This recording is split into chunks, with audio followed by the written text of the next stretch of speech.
दोस्तों, अगर आपके गूगल एडसेंस अकाउंट में कुछ इस तरह का नोटिफिकेशन आया हुआ action require this is something to check in your AdSense payment account, तो अब आपको क्या करना है, यहाँ पर इस इश्यू को फिक्स करने के लिए एक फॉर्म फिलअप करना होगा।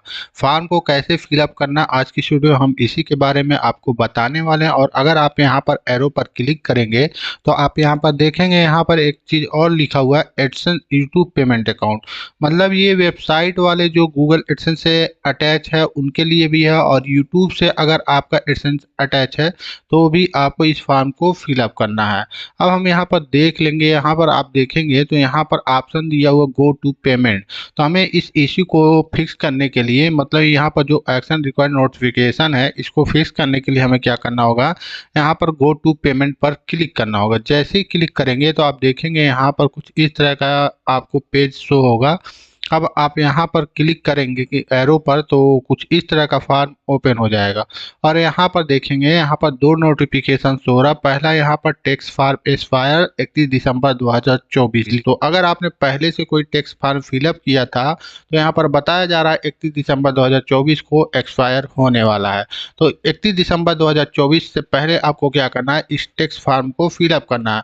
अगर आप फिलअप नहीं करते हैं तो यहाँ पर लिखा हुआ गूगल में need to withhold up to 30%, मतलब 30% आपका पेमेंट जो है होल्ड कर सकता है। या फिर आप यहाँ पर देखेंगे, यहाँ पर लिखा हुआ है आप योर पे आउट या होल्ड पे आउट कम्प्लीटली, मतलब पूरा पेमेंट भी होल्ड कर सकता है अगर आप सबमिट न्यू टैक्स फॉर्म नहीं करते हैं तो।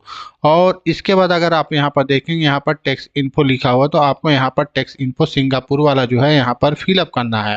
तो इसके लिए आप क्या करेंगे, यहाँ पर सबमिट न्यू फॉर्म पर क्लिक करेंगे तो देखिए यहाँ पर प्रोसेस हो रहा है। प्रोसेस को कंप्लीट होने देते हैं।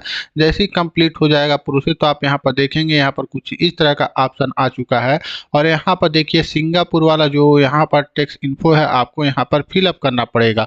और यहाँ पर देखिए यूनाइटेड स्टेट वाला भी यहाँ पर शो हो रहा। अब यहाँ पर देखेंगे तो यहाँ पर अगर आपको स्क्रॉल करके मैं शो कर देता हूँ, तो यहाँ पर अगर आप देखेंगे तो यहाँ पर फॉर W8BEN जो होता है यहाँ पर पहले से अप्रूव्ड है। लेकिन यहाँ पर देखेंगे तो यहाँ पर लिखा हुआ है योर फॉर्म एक्सपायर हो रहा है। एक्सपायर कब हो रहा है, 31/12/2024। तो अब आपको क्या करना होगा, इसको अपडेट करना होगा। अपडेट करने के लिए यहाँ पर सबमिट न्यू फॉर्म पर क्लिक करना होगा। और यहाँ पर देखिए ये जो अप्रूव्ड है इसको हमने कब सबमिट किया था, 10 मार्च 2021 को सबमिट किया था। अब यहाँ पर आप सबमिट न्यू फॉर्म पर क्लिक करेंगे तो फिर से सबमिट करेंगे तो यहाँ पर डेट जो है चेंज हो जाएगा। अब यहाँ पर देखिए यहाँ पर एक्सपायर भी लिखा हुआ है। एक्सपायर कब हो रहा है, 31 दिसंबर 2024 को एक्सपायर होगा। तो यहाँ पर इसलिए लिखा हुआ है 31 दिसंबर 2024। यहाँ पर भी देखिए सेम डेट लिखा हुआ है। तो अब आपको क्या करना है, इसको दोबारा से फिलअप करना होगा। अगर आपने पहले भी कभी इस फॉर्म को फिलअप किया था यूनाइटेड स्टेट टैक्स फॉर्म को, तो सेम प्रोसेस आपको करके क्या करना है, इस फॉर्म को फिलअप कर देना है। अगर आपको नहीं पता है फॉर्म W8BEN को कैसे फिलअप करना है तो आप इस वीडियो को पूरा देखें। अब हम आ जाते हैं यहाँ पर। तो सबसे पहले हम क्या करेंगे, यहाँ पर जो सिंगापुर वाला जो फॉर्म है हम इसको पहले फिलअप करेंगे। इसके लिए यहाँ पर ऐड टैक्स इन्फो पर हम क्लिक करेंगे। और यहाँ पर जब क्लिक करेंगे तो आपके सामने कुछ इस तरह का पेज ओपन हो जाएगा। और यहाँ पर बिफोर यू स्टार्ट यहाँ पर कुछ इन्फॉर्मेशन लिखी हुई है, आप इसको पढ़ लें। तो इसको फिलअप करने में 5 से 10 मिनट बोला जा रहा है यहाँ पर लगेगा। और यहाँ पर अगर आप इमेज अपलोड करेंगे तो PNG और JPG अपलोड करेंगे। लेकिन आपको बता दें, अगर आप सिंगापुर से नहीं हैं तो आपको ये सब अपलोड करने की ज़रूरत नहीं पड़ने वाली। तो हम क्या करेंगे, यहाँ पर स्टार्ट फॉर्म पर क्लिक कर देंगे। और स्टार्ट फॉर्म पर क्लिक करने के बाद देखिए यहाँ पर प्रोसेस हो रहा, तो इसको हम ओपन होने देते हैं। और यहाँ पर देखिए सबसे पहले आप यहाँ पर देखेंगे तो यहाँ पर सिंगापुर टैक्स इन्फो पे यहाँ पर बिजनेस इन्फो के बारे में जानकारी आपको बोला जा रहा। तो आप यहाँ पर क्लिक करें। और यहाँ पर क्लिक करने के बाद इंडिविजुअल या फिर सोल प्रोप्राइटर को आप सेलेक्ट कर लें।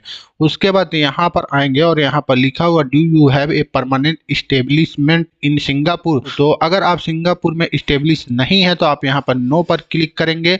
और यहाँ पर फिर से आपको लिखा हुआ are you registered by Singapore good and service tax यानी GST। तो यहाँ पर भी हमको क्या करना है, नो पर क्लिक कर देना है। उसके बाद यहाँ पर यूनिक एंटिटी नंबर लिखा हुआ है, ये ऑप्शनल है तो आपको इसको ऐसे ही रख देना है। अब यहाँ पर आ जाते हैं और यहाँ पर लिखा हुआ, तो यहाँ पर लिखा हुआ टैक्स एग्जेम्पशन ऑप्शन। तो अब आपको यहाँ पर क्या करना है, यहाँ पर भी आपको नो पर क्लिक कर देना है। उसके बाद आप स्क्रॉल करके नीचे आएंगे और यहाँ पर लिखा are you eligible for other exemption या लोअर टैक्स रेट, तो यहाँ पर भी आप नो पर क्लिक कर दें और नो पर क्लिक करने के बाद आपको सबमिट पर क्लिक कर देना है। जैसे ही सबमिट पर क्लिक करेंगे यहाँ पर प्रोसेस हो रहा है, अब आपको थोड़ा सा वेट करना है। तो आप यहाँ पर देख सकते हैं प्रोसेस कंप्लीट हो चुका है और यहाँ पर सिंगापुर में लिख कर आ चुका है your tax info has been accepted. अब वो नेवर एक्सपायर, ये कभी एक्सपायर नहीं होगा जो सिंगापुर टैक्स इन्फो है। अब यहाँ पर अगर आप देखेंगे तो बिजनेस इन्फो में आपने जो भी डिटेल फिलअप की थी यहाँ पर अब आपको शो हो रहा है। तो देखिए यहाँ पर हमने टैक्स इन्फो फिलअप कर लिया सिंगापुर वाला। अब इसके बाद यहाँ पर आएंगे तो यहाँ पर ये वाला जो यूनाइटेड स्टेट वाला फॉर्म है अभी हमने इसको फिलअप नहीं किया है। तो देखिए अगर आपको ये अपडेट मांगता तो ही आप अपडेट करेंगे, अगर आपसे अपडेट नहीं मांगता तो आप अपडेट नहीं करेंगे।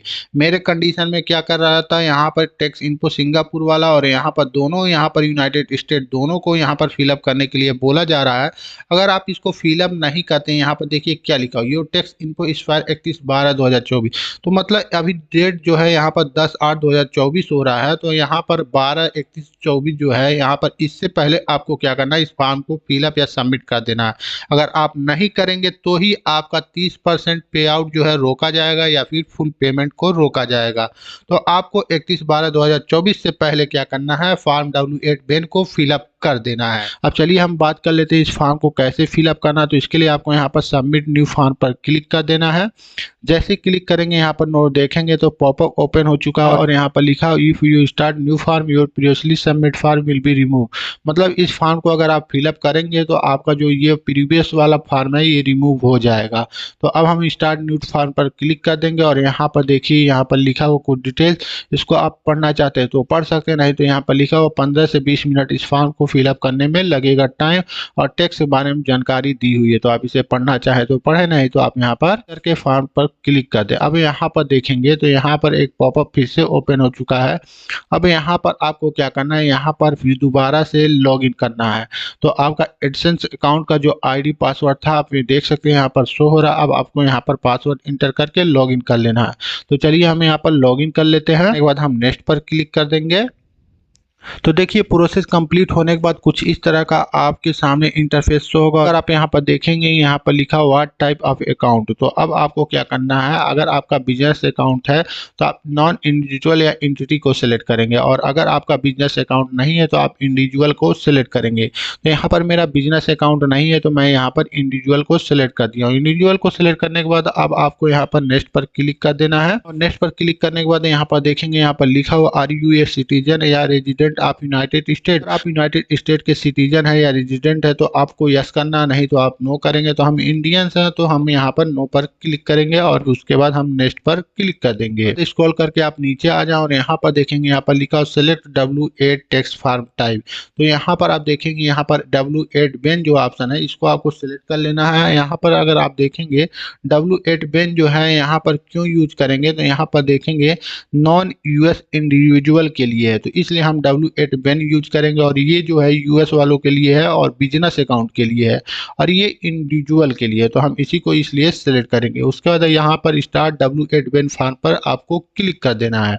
तो कंप्लीट होने के बाद आपके सामने W8 Ben tax form open हो जाएगा और यहाँ पर देखेंगे टैक्स आइडेंटिटी में नेम में आपको इंडिविजुअल नेम जैसा शो हो रहा। अगर आपने पहले से W8 फॉर्म फिलअप किया था तो सेम नेम आपको यहाँ पर रहने देना है, इसमें कोई भी चेंज आपको नहीं करना है।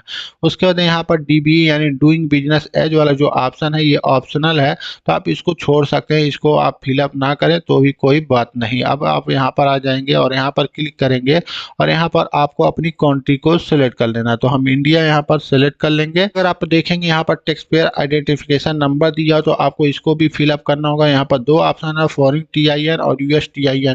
ऐसे में आपको क्या करना है, यहाँ पर फॉरेन TIN वाला जो ऑप्शन है इसको फिलअप कर देना और यहाँ पर देखेंगे देखेंगे यहाँ पर ऑप्शनल लिखा हुआ, तो ऑप्शनल लिखा हुआ फिर भी आपको इसको फिलअप कर देना, नहीं फिलअप करेंगे तो आपको एरर शो होगा।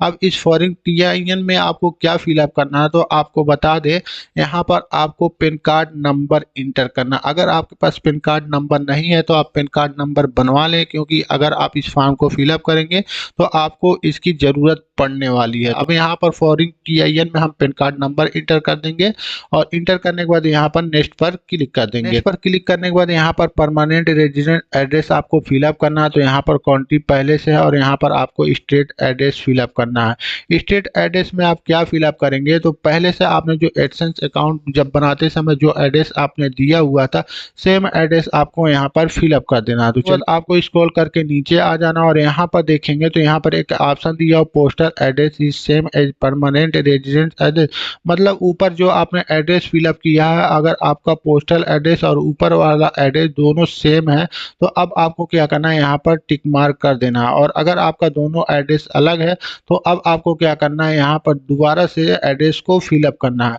तो मेरा दोनों कंडीशन में एड्रेस जो है यहाँ पर सेम है, तो हम क्या करेंगे, यहाँ पर टिक मार्क कर देंगे और टिक मार्क करने के बाद आपको यहाँ पर नेक्स्ट पर क्लिक कर देना है। नेक्स्ट पर क्लिक करने के बाद यहाँ पर दोबारा से प्रोसेस हो रहा है तो हम इसको कंप्लीट होने देते हैं। यहाँ पर तीसरा जो ऑप्शन आ चुका है टेक्स्ट रेडी का, अब यहाँ पर आपको क्या करना है, यहाँ पर यस पर आपको क्लिक कर देना और यस पर क्लिक करने के बाद आप यहाँ पर टिक मार्क कर देंगे और यहाँ पर कंट्री में आपको क्या करना है, क्लिक करना और आपको अपना कंट्री सेलेक्ट कर लेना। तो हम यहाँ पर अपना कंट्री सेलेक्ट कर लेते हैं। कंट्री सेलेक्ट करने के बाद आपको स्क्रॉल करके नीचे आ जाना और यहाँ पर स्पेशल रेट्स एंड कंडीशन में आपको यहाँ पर टिक मार्क करना है और आर्टिकल एंड पैराग्राफ पर क्लिक करना है। Article 12 and paragraph 2A second को सिलेक्ट कर लेना है और विथ होल्डिंग रेट को यहाँ पर आपको 15% वाला जो ऑप्शन है इसको सिलेक्ट कर लेना है। उसके बाद यहाँ पर भी आपको टिक मार्क कर देना है। उसके बाद आ जाना स्क्रॉल करके नीचे और यहाँ पर भी टिक मार्क कर देना और यहाँ पर क्लिक कर देना और आर्टिकल 7 एंड पैराग्राफ 1 को सिलेक्ट कर लेना है और विथ होल्डिंग रेट को आपको क्या करना है, यहाँ पर 0% रेड्यूस एक्टिविटी रेट जो है इसको सिलेक्ट कर लेना है। उसके बाद यहाँ पर भी आपको टिक मार्क कर देना। उसके बाद यहाँ पर motion picture and TV royalty पर भी आपको क्लिक करना है और यहाँ पर क्लिक करने के बाद आर्टिकल एंड पैराग्राफ पर क्लिक करना है और आर्टिकल 12 वाले को सिलेक्ट करना है और विथ होल्डिंग रेट को आपको यहाँ पर 15% रिड्यूस्ड रेट को सिलेक्ट कर लेना है।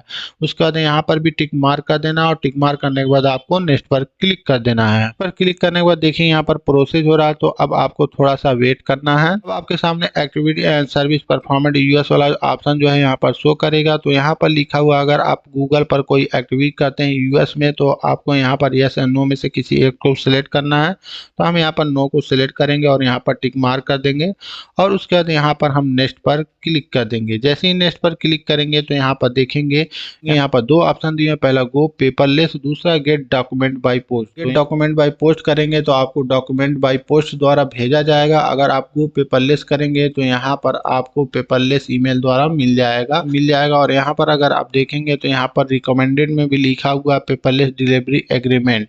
तो आपको इसी को क्या करना है, यहाँ पर एक्सेप्ट कर लेना और एक्सेप्ट करने के बाद यहाँ पर आपको नेक्स्ट पर क्लिक कर देना है।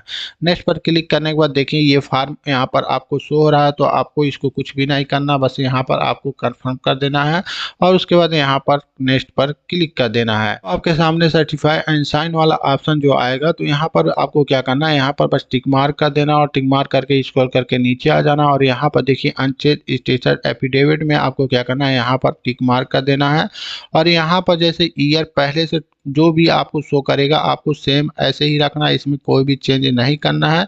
और ये वाला जो है ऑप्शनल है तो आप इसको ऐसे ही रख सकते हैं। और यहाँ पर देखेंगे तो यहाँ पर ये सिग्नेचर वाला ऑप्शन आ चुका है। यहाँ पर सबमिट का जो ऑप्शन दिया आपको यहाँ पर सबमिट पर क्लिक कर देना है।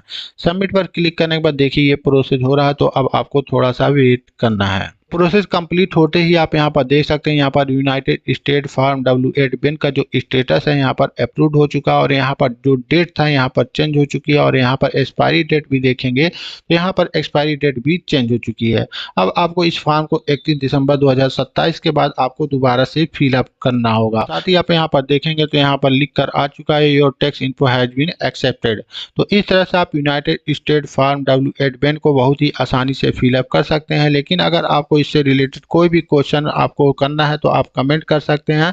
हम कोशिश करेंगे आपके क्वेश्चन का रिप्लाई करने का। साथ ही आपको बता दें, अगर आपको टैक्स इन्फो फिलअप करने का ऑप्शन आता है तो ही आपको इस फॉर्म को फिलअप करना है। अगर आपके पास ये ऑप्शन नहीं आता है तो आपको इसको फिलअप करने की जरूरत नहीं है। तो आज की वीडियो में बस इतना ही, मिलते हैं नेक्स्ट वीडियो में। Thank you for watching.